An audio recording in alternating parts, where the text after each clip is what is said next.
Добър ден, на 30 септември 2013 в 12:30 местно време.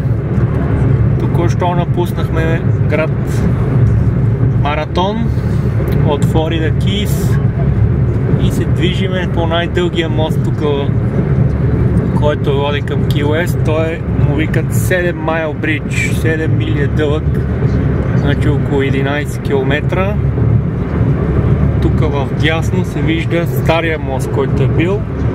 Той в момента се ползва само за разходки за туристическа цел, защото в двата края, или мисля, че там по средата някъде беше прекъснат, за да може да се минават лодките покрай него, през него, и така или иначе не се ползва за транспортни цели.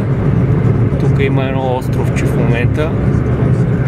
Мисля, че само до него мога да се стига, но беше прекъснат за няколко места. А както се вижда там и след това възвишение за лодките, моста продължава доста голям, 10-11 км. Тук са снимани много филми.